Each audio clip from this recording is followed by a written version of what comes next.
Welcome to this explainer. We're diving straight into the health of your reef ecosystem using some critical insights from Saltwater Reef Co. Now, if you're deep into this hobby, you know that keeping a literal, living slice of the complex ocean in your living room, it's incredibly rewarding, but man, it is remarkably challenging. I mean, we've all been there, right? You drop thousands of dollars on high-end lighting and filtration, only to somehow cultivate an absolutely massive, thriving crop of nuisance hair algae. So today, we're breaking down exactly how to read the vital signs of your aquarium. We're moving past the guesswork and figuring out exactly when you need to stop tweaking and call in the professionals. So let's kick this off with a question we all have to face eventually. Is your reef tank actually sick, or is it just going through a normal biological phase? Honestly, this is a surprisingly tough call for a lot of us. As reefers, we're hardcore, chronic DIYers. We're so used to playing armchair chemist, plumber, and marine biologist all at the same time. And because of that pride, it can be really tough to admit when we're in over our heads. But over the next few minutes, we're going to explore how to spot that crucial tipping point, the line between just routine aquarium maintenance and a complex systemic failure where a professional aquarist really needs to step in and save the day. Section 1. The baseline of health. Before we even look at the symptoms of a failing tank, we first have to establish what a perfectly healthy patient actually looks like. And it all comes down to balance. That means stable water chemistry, reliable equipment, and consistent husbandry day in and day out.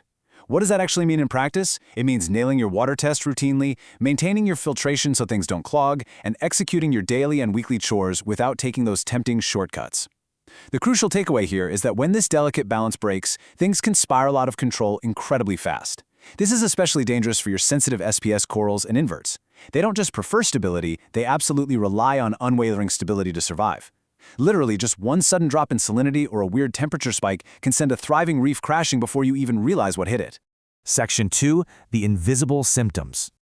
Okay, let's get into the actual diagnostic warning signs, starting with the invisible stuff, the chemical and biological changes happening right beneath the surface. We're talking about the vital signs of your tank's water chemistry: alkalinity, calcium, magnesium, pH, and salinity.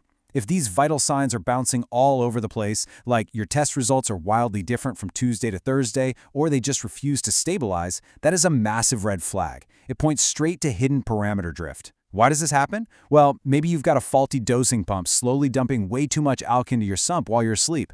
Or maybe you just mixed up a bad batch of contaminated salt water over the weekend. You can't fix what you aren't properly measuring, and honestly, these creeping, invisible swings are usually the very first domino to fall in a major tank crash. And this leads to a great example of why your corals might be bleaching, paling, or just staying chronically retracted. Even when you swear you're doing absolutely everything right, you could be dealing with allopathic stress. This is literal, invisible chemical warfare happening right in front of you between different organisms sharing the same space. Picture two corals growing a little too close to each other on the same rock. They will actually release toxic compounds straight into the water column to stunt or even kill their neighbor. So your basic parameters might test totally fine, your temp could be spot on, but your prized corals are suffering from this unrecognized root cause, just hidden chemical competition. We also need to keep a really close eye out for stalled growth. This happens when essential elements slip out of range, or maybe your flow and photoperiod just don't match up with what that specific coral species actually needs.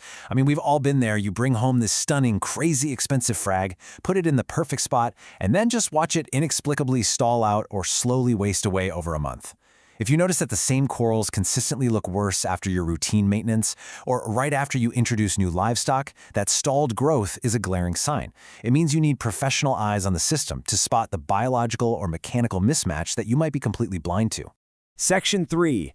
The visible outbreaks. As things get worse, we inevitably transition from those hidden chemical issues to undeniable visible outbreaks. And here, there is a massive difference between treating symptoms and treating the root cause. Sure, a little bit of ugly algae is totally normal during a new tank's ugly phase. But if you're dealing with recurring aggressive blooms and you're just dumping in random miracle reef fixes out of a bottle, you're only treating the symptom. You cross your fingers, pour it in, and hope for the best. But all that does is delay the real solution. A professional, though, they treat the cause. They meticulously evaluate nutrient imbalances, disrupted microbial stability, and underlying biofilter problems that are specific to your tank's unique biological load. And hey, it's not just algae, right? We see visible outbreaks in our livestock too. When your fish or inverts start showing ongoing losses, respiratory distress, sudden behavior changes, or just recurring disease, it is time to hit pause. There is literally nothing worse than that sinking feeling when you see a prized fish breathing heavy in the corner and you immediately panic, assuming it's velvet or itch. But here's the thing. If your livestock keeps showing these same symptoms, even after you've diligently done the standard quarantine and copper treatments, the problem might not actually be the pathogen you're so convinced it is. Instead, you might be dealing with severe environmental triggers. We're talking about things like intense water quality stress, chemical contamination, unstable oxygen levels, or severely disrupted flow patterns. Think about oxygen depletion for a second. If your tank's oxygen levels plummet overnight because you lack surface agitation, or maybe you had a sudden algae die-off, your fish are going to show the exact same heavy breathing and lethargy as they would with a severe parasite infection. A professional aquarist can look at that entire chain of environmental triggers. They make sure you aren't just slapping a temporary, stressful medication onto what is actually a systemic failure of the physical habitat itself. Section 4. System failure and trauma. This brings us to the climax of a tank's potential illness, where mechanical failures or major unknown events cause severe trauma to the whole ecosystem. You absolutely have to watch out for equipment warning signs. Things like inconsistent reactors or heaters, sudden power head surges, changes in how wet your skimmer is pulling, or erratic auto top-off units.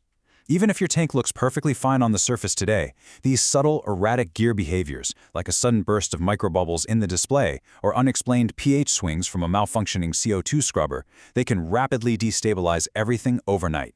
This is exactly the kind of scenario where you desperately need a pro to test and calibrate your gear before a total, catastrophic crash happens. Then there are the major unknown events. I'm talking large die-offs, sudden coral losses, or weird, unexplained changes that happen right after adding a new frag, some live rock, or even just a basic chemical treatment. In the aftermath of these major traumas, experienced troubleshooting is absolutely critical.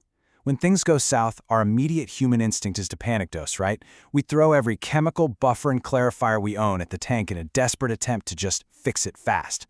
A professional steps in to stop that panic. They figure out exactly what happened, prevent any secondary damage, and guide a safe, measured recovery plan that's actually built around real reef biology, rather than just our own anxiety. Section 5. The treatment plan. So, let's say you've hit that tipping point. How do we prep the patient for the doctor? Well, here is a diagnostic checklist straight from the experts, so you can compile the exact data they need to save your aquatic investment. First, gather all your recent test records, alkalinity, nitrate, phosphate, and your dosing logs. Second, note the exact timing of when the symptoms started and what, if anything, changed in the tank. Third, write down any chemical treatments you've already tried. And fourth, get some clear photos or short videos of the problem areas. Look, giving a professional a messy, totally undocumented tank history is like going to your doctor and lying about your diet. They simply cannot help you if they don't have the facts. By putting together this complete medical history ahead of time, your pro can skip the costly trial and error phase entirely and jump straight into targeted, effective adjustments. And that leads us to this fantastic quote directly from our source material. In reef keeping, prevention beats cleanup. Honestly, this is the ultimate takeaway from this explainer. Think about the massive financial and emotional investment sitting in that glass box right now. Replacing mature, expensive coral colonies or incredibly rare fish. That costs exponentially more than simply hiring a pro for a routine diagnostic check when things first start looking slightly off. If your tank is suffering from recurring multi-factor issues, making that call is absolutely the smartest move to protect your livestock and restore the long-term stability of your entire ecosystem. I want to leave you with this final, crucial question to help you honestly evaluate your own reef maintenance strategy moving forward. Are you treating the symptom, or are you actually curing the system? Take a hard look at your tank's vital signs today. Keep an eye out for those invisible warning flags. And please, don't be afraid to call in the experts before that next major crash happens. Thanks for diving into this with me.